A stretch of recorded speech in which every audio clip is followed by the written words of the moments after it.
Hello, मैं Kishan sir और आज का अपना नया टॉपिक रहेगा भारत का परिचय। और भारत के परिचय में पढ़ेंगे हम नामकरण भारत का, फिर उसके बाद में संस्कृति, उसके बाद में विस्तार, फिर उसके बाद में आकृति और बाद में देखेंगे पड़ोसी देश। अगर भारत के नामकरण की अगर बात कर ली जाए तो भारत का नामकरण प्राचीन समय में कैसे पड़ा तो वो देखते हैं। तो देखिए, सिंधु घाटी सभ्यता, कौन सी? सिंधु घाटी सभ्यता भारतीय सभ्यता एवं संस्कृति की जननी कहते हैं। किसको? सिंधु घाटी सभ्यता, क्योंकि यहां से एक नदी निकलती है, ये झील है मानसरोवर झील, मानसरोवर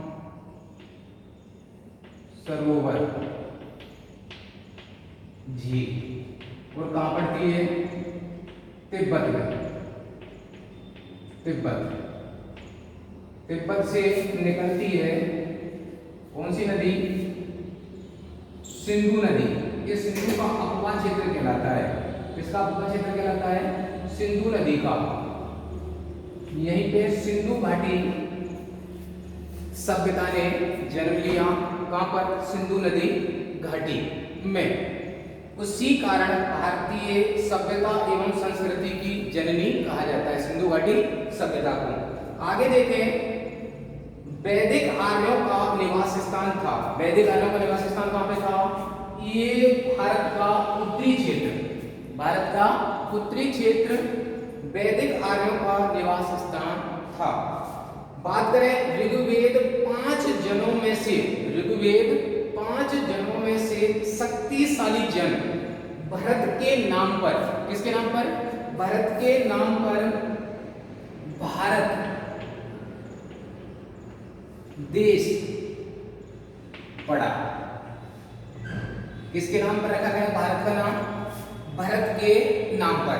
आगे बात करते हैं वायु प्राण के एक अन्य संदर्भ में, वायु प्राण के एक अन्य संदर्भ में दुष्यंत के पुत्र, किसका पुत्र? दुष्यंत के पुत्र भरत का नाम भी उल्लेख होता है, जिस कारण भारत उसी के नाम पर मिलता है। आगे देखें, बौद्ध काल में इस क्षेत्र को, बौद्ध काल में इस क्षेत्र को जम्बूद्वीप, बौद्ध काल में इस क्षेत्र को जम्बूद्वीप से संबोधित करते थे। किस काल की बात हो रही है भाई? बौद्ध काल में, इस काल में, बौद्ध काल में इस क्षेत्र को जम्बूद्वीप से संबोधित करते थे। आगे बात करें, रोमवासियों ने, इसने रोमवासियों ने सिंधु नदी को, रोमवासियों ने कौन सी नदी को? इस सिंधु नदी को, सिंधु नदी को क्या कहा भाई? इंडस। क्या नाम दिया? इंडस। क्या नाम दिया? इंडस। और उसी के आधार पर, उसी के आधार पर क्या नाम मिल गया भारत के लिए? इंडिया। क्या कहा जाने लगा? इंडिया। और इंडिया की व्यक्त उत्पत्ति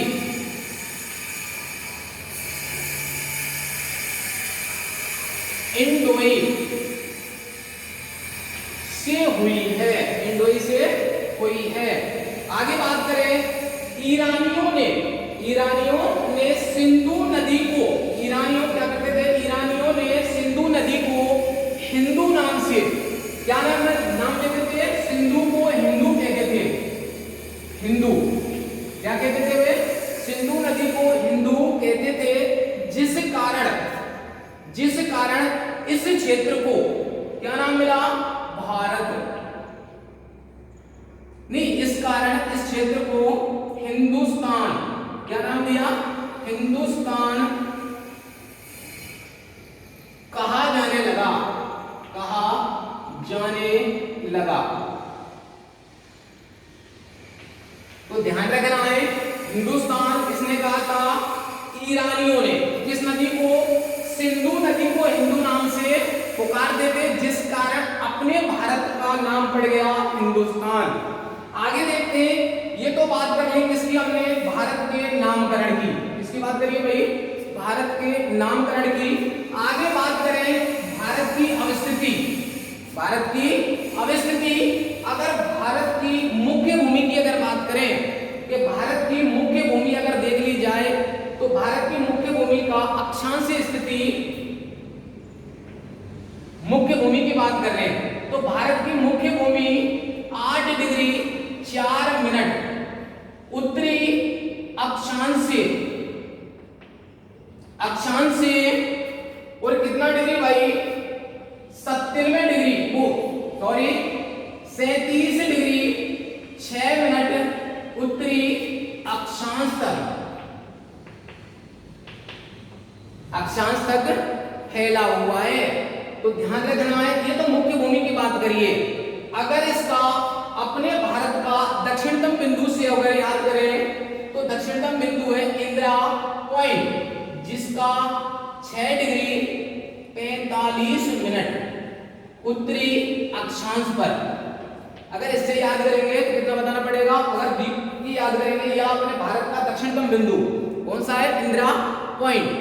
इंदिरा पॉइंट से अगर देखते हैं अगर भारत का अक्षांशीय स्थिति तो 6 डिग्री 45 मिनट, 6 डिग्री 45 मिनट से कितना रहेगा फिर? 37 डिग्री 6 मिनट, 37 डिग्री 6 मिनट उत्तरी अक्षांश तक भारत फैला हुआ है। अब बात करें इसकी देशांतरीय विस्तार देखें, किसका? भारत का। तो देशांतरीय विस्तार की बात करें तो 68 डिग्री 7 मिनट पूर्वी देशांतर से और 97 डिग्री, कितना है भाई? 97 डिग्री 25 मिनट पूर्वी देशांतर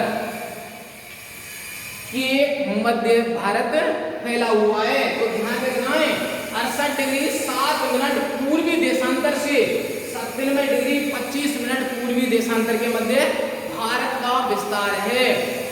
तो ध्यान रखना है आपको। तो कितने डिग्री का अंतराल मिलता है अगर लगभग की बात कर लें? लगभग, तो ध्यान रखना है लगभग की अगर बात करेंगे तो 30 डिग्री का अंतराल मिलता है, जिस कारण कह सकते हैं कि सूर्य उदय सबसे पहले अरुणाचल प्रदेश में दिखाई देगा और उसके बाद गुजरात में 2 घंटे बाद दिखाई देता है। कारण क्या है? क्योंकि डिग्री कितने का अंतराल है? 30 डिग्री का। कितने डिग्री का है? 30 डिग्री। तो 30 डिग्री का अंतराल है, तो ये भी आपको याद रखना है कि 1 डिग्री में 4 मिनट, कितना मिनट भाई?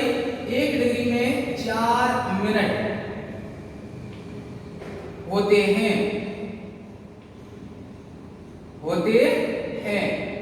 तो कह सकते हैं तो 30 डिग्री में कितना होगा?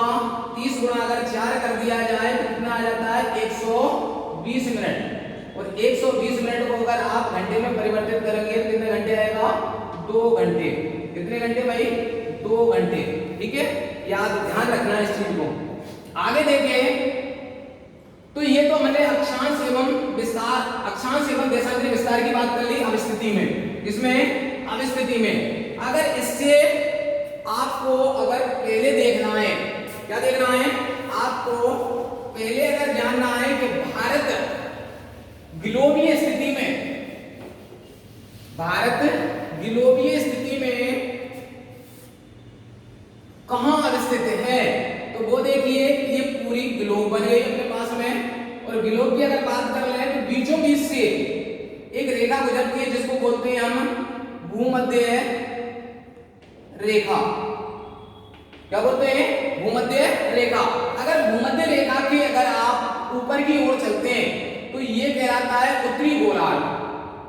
कौन सा गोलार्ध कहलाता है? उत्तरी गोलार्ध। और अगर भूमध्य रेखा से आप दक्षिण की ओर चलते हैं तो ये कहलाता है दक्षिणी गोलार्ध। आगे आगे देखिए फिर इसके भी ये कहां तक कहलाएगा 90 डिग्री तक, 90 उत्तरी अक्षांश तक कहलाता है। तो ध्यान रखना उत्तरी गोलार्ध कहां तक कहलाएगा भाई 90 डिग्री उत्तरी अक्षांश तक। ऐसे ही आपको 90 डिग्री दक्षिणी अक्षांश तक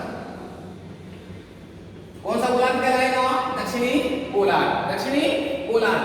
अगर इसके बीचों बीच से इसको और बांट दें और लिख दें इस पर भी 0 डिग्री तो इसको बोलते हैं ग्रीनविच, ग्रीनविच रेखा, ग्रीनविच रेखा। इसी को दूसरा नाम है देशांतर, देशांतरीय रेखा, देशांतरीय रेखा भी इसको कहते हैं। इससे अगर आप इधर की ओर चलते हैं तो ये कहलाता है पूर्वी गोलार्ध। अगर इसके इधर की ओर चलते हैं तो ये कहलाता है पश्चिमी गोलार्ध, पश्चिमी गोलार्ध। अगर अपने भारत की स्थिति अगर इसमें जाने तो ये पूर्वी गोलार्ध हो गया।